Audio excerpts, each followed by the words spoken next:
وزد عليه ورتل القرآن ترتيلا. Assalamu alaikum.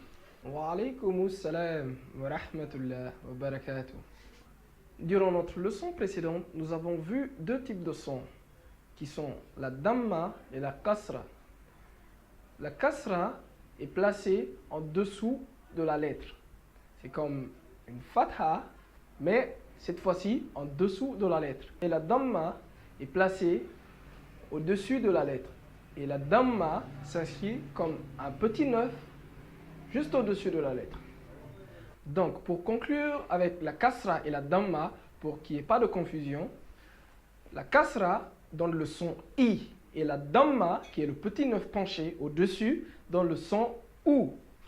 Aujourd'hui, j'avais dit que j'allais introduire l'absence de son. On appelle ça en arabe le soukoun.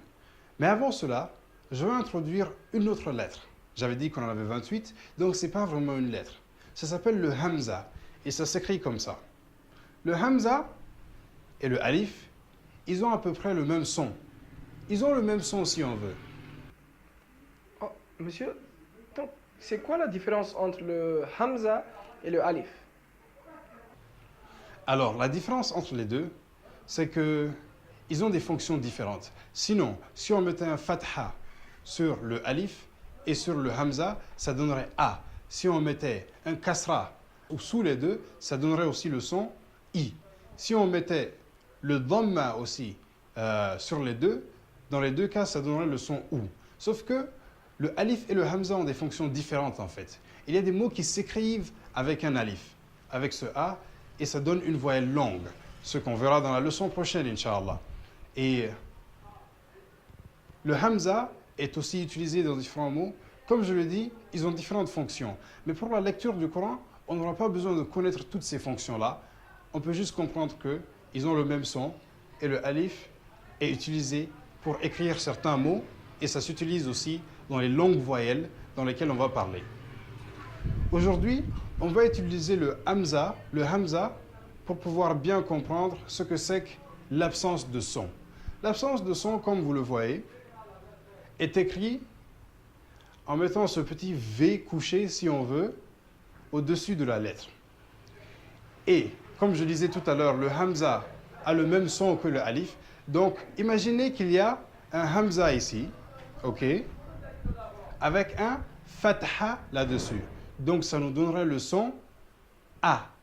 Maintenant, avec ce alif, ou ce A si on veut, avec l'absence de son, ça va nous donner A. Ici, avec le bas, ça va nous donner Abba. Imaginez encore qu'on a le hamza avec un fatha, Abba. Ici, ça nous donne le At. Ici, le Ath. Ici, le Aj.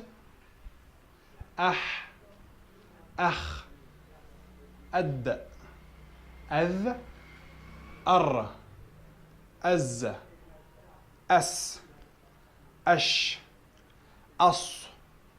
أض أت أض أع أغ أف أق أك أل أم أن أح أو أي A, ab, at, ath, aj, ah, akh, ad, ath, ar, az, as, ash, as,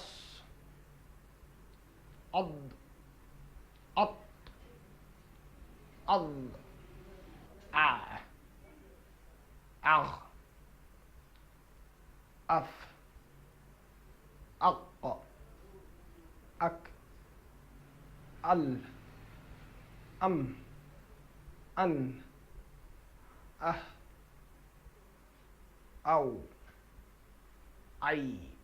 En conclusion, aujourd'hui, je n'oublie pas les exercices. Vous êtes chargé d'aller chercher dans le Coran toutes les lettres de l'alphabet en arabe avec un sukoun là-dessus. Bonne chance. Assalamu alaikum. ولقد يسرنا القرآن للذكر فهل من مدكر